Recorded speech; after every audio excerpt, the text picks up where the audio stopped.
Hello YouTube, Kaz Elkin back with another week in my Beginner to Pro series. If you're new to this channel, it's basically a personal project of mine where I'm aiming to learn how to code. So I'm aiming to go from being an absolute beginner with no experience to hopefully getting a job this year. And every week I'm uploading videos, just basically setting out my progress, letting you know how far I've come. Big highlight for this week is that I've actually now departed a bit from my Udemy course, which is called the Python Mega Course. As I've explained in previous videos, I sort of bought a course on Udemy, and this has been my main guide and roadmap to learning how to code so far. But this week I've actually departed from the Udemy course that I've been using, and I've actually decided to try and build my own app for the very first time. The app that I'm trying to make is a time recorder app. If you haven't seen my other videos, the way I do these videos is I have a section where I kind of take you through my time entries for the week. So I record all the time that I spend on things throughout the week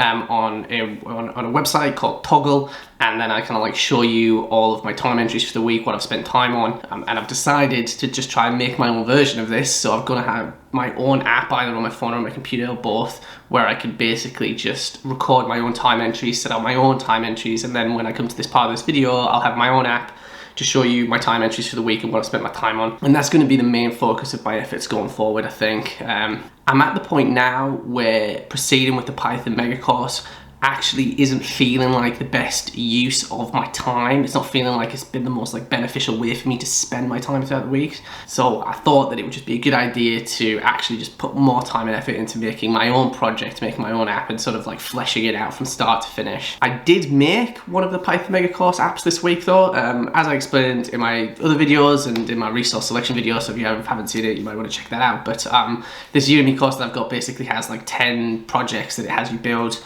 And I think now I'm up to number 7. So I did finish one of the apps this week. I'll show you that just really quickly at the end of the video. I'll show you like how that looks.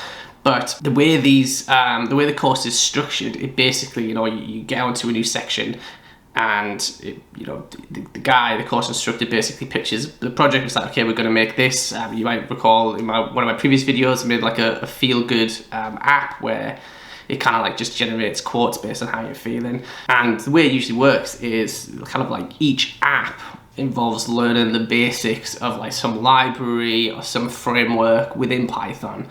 And then you finish the app, and then you move on to a new app that teaches you about, that teaches you the basics of a new library or a new framework in Python. And you kind of rinse and repeat. And I think now that I'm at app 7, I can see how the other apps in the course are going to go. And I'm just not sure that getting a sort of like very like surface level, superficial view of a few more libraries or frameworks in Python is actually going to be that useful to me. And I think that what I would rather do, and what I've decided to do, is to just pick one. So that's going to be Kivy. I'm going to make this app using Kivy. So this is what I used to make the Feel Good app previously, and it's something that's been taught on the course. I'm just going to use that to make what I want to make, and then just focus on that. I liked making the motivational quote app. I thought it was really good, and I just quite like using Kivy. And the good thing about Kivy is that once I'm finished, I might be able to get it on my phone as well as my computer, which I'm quite keen to try out. And so that is basically the highlights for this week. What I'm going to do now is run you through my time entries. Kicking off with Monday, as you can see, I decided to put the time that I spent making the YouTube video this week into the list of time entries. That's because I haven't done this in previous weeks, and then it looks sometimes that I've just got this like dead day where I don't do anything. But obviously it does take time to make, to film, and then edit these YouTube videos, and it often takes pretty much the whole day. So I decided to just stick this block in there to just show that that's what I was doing this day. Fortunately for the rest of the week, I still met my sort of like 30-hour per week quota that I set on myself. So between Tuesday and Sunday, I did manage to land 30 hours of work for the whole week. So I'm quite happy about that. On Tuesday, I spent time basically making the video motion detector that I mentioned previously, which I'm going to go on to show you towards the end of the video. Spent a good few hours doing that, so nearly 4 hours making it, and that was obviously one of the apps set up by the Python Mega Course, so I've just followed that, made this motion detector. And then I watched a video on Big O notation, and that was pretty much my Tuesday. Spent 5 hours in total on Tuesday, so not too much of an intensive day, but most of it was spent making this video motion detector. On Wednesday, I spent just over 6 hours working on Wednesday, and I basically finished the last bit of the motion detector that I was doing. And then this is when I decided to make my own project. And as I explained, departing from the Python Mega course, so really kicked that off on Wednesday. I just had this idea to make my own time recorder, and I do think the time recorder is pretty good, because it seems like it would be like a simple enough project that, you know, I actually could do it with maybe with what I know so far, but then it's gonna, you know, it's gonna require me to use everything that I've learned so far, right? So I'm gonna have to like store the information in the database probably. It's gonna have to like use a login. It's gonna have to have a GUI. It's gonna have to have a user interface that I'm gonna have to make. So I just thought like it just seemed like a really good starter project where it would be simple enough for me to feasibly do on my own. But then also complicated enough that I would have to use everything that I've learned so far. And so that took most of Wednesday for me, as you can see here, learning Kivy via Skillshare. Skillshare actually has a pretty good, has some pretty good stuff on Kivy. There's one course in particular that I've been using. So have been using Skillshare to learn about Kivy, to learn about different, you know, different like grid layout nesting and stuff like that. What I learned, what the Python Mega course taught me about Kivy was kind of like the basic stuff, and I have had to go away and you know, use a lot of other resources to try and expand my knowledge. So the Python Mega course really just laid like a bit of a gentle foundation, but it turns out that when you want to, you know, go ahead and really make something yourself, it's actually way more complicated. Moving on to Thursday. 7 hours spent on Thursday, so a bit more time. Did an hour of exercises, but again, spent the bulk of Thursday just making progress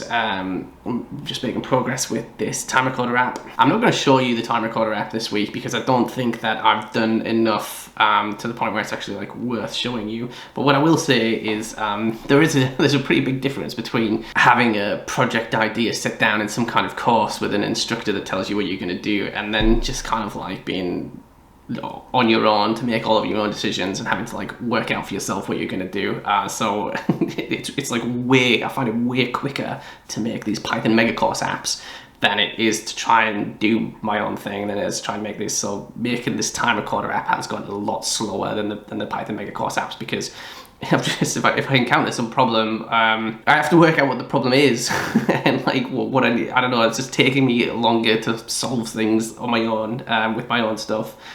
So it is just going to take more time. Really simple stuff as well, like nesting layouts in Kivy. So like basically just trying to get the graphics, the user interface to just, you know, even closely match what I had in my head as to what it should look like or what it was going to look like. But yeah, so I had to go in and learn it all myself, which is taking more time. Friday, again, spent 5.5 hours nearly just working on the app, just troubleshooting problems. Most of this time has been spent just troubleshooting problems and then just like getting to grips with Kivy. Skillshare and YouTube tutorials, they were also on Kivy. Me trying to learn how to do that. Saturday, gentle Saturday, 2.5 hours on Saturday. Again, we're just working on the app. At this point, I've been trying to like implement the sort of like stopwatch function. I remember, so on Friday, Saturday, Sunday, I was trying to just get my app to have some kind of stopwatch. So if you look at this in Toggle now, at this top, what I do is I just kind of like type what I'm working on. So I might be like TR app, and then I hit play, and the amount of time that I'm spending goes like comes up here. So it says, oh, you spent 5 seconds, and then it adds on. So I've basically just been trying to like the very first thing that I'm trying to do with my app is just get some kind of stopwatch in there where I can, you know, put some input in a box and then press play and then have the amount of time spent come up on the screen as well. And this actually, like, I could do the Python side really easily, like making the stopwatch wasn't bad or anything, but I just had this problem where it kept crashing my Kivy app. So it worked on Python, like when I ran it on the terminal it works in Python, but then when I try and have it updated, have like it updated within the app, so the point you've got this like ticking clock, it just kept crashing. It was really annoying, and I couldn't work out why, and honestly it must have taken me about 6 or 7 hours of just looking around online trying to find out why this was happening. I did get it solved in the end, but it's just another example of something so simple where, you know, if I was on the Python Mega course, I would have had answers at my fingertips a lot quicker, I think. And so yeah, that's it. Whole weekend was basically spent on the app. Most of the week was spent on this time recorder app, and I'm sorry that I don't think it's going to be like worth showing you it now, but hopefully I'll get to show you it next week in my week 8 video. Moving on now to my demonstration for the week. I've got the motion detector app thing. So this is Python Megacourse app. This is what I built. This is what it has built, and I'll show you how it works. So this is app 6, which means that I've got apps 7, 8, 9, 10 still to do if I wanted to do them. This is app 6 of the Python Megacourse. It's a motion detector, and basically what it does is you kind of like attach a webcam feed to the app, or just do what I did and just run some video footage through it and use certain tools to basically track motion within the video feed. And I've just set it up to basically put a red box around anything that moves. So I'll show you how this works now. So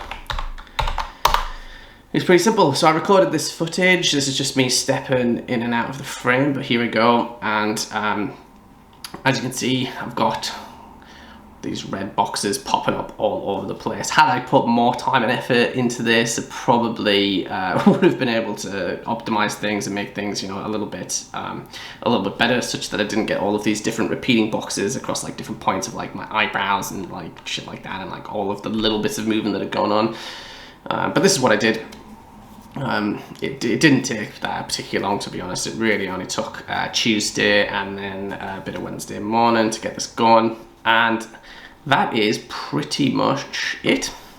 I appreciate this sort of like some of these apps might be getting less and less exciting as the weeks go on, because yeah, these apps just aren't taking me all week like they used to take me back in like weeks 1, 2, 3, and 4. So I guess I am getting better. Either that, or I'm just starting to have less patience with like the course. And that's it. That's really what I've got to show for myself for week 7. Thanks for clicking, and I will catch you next time for week 8.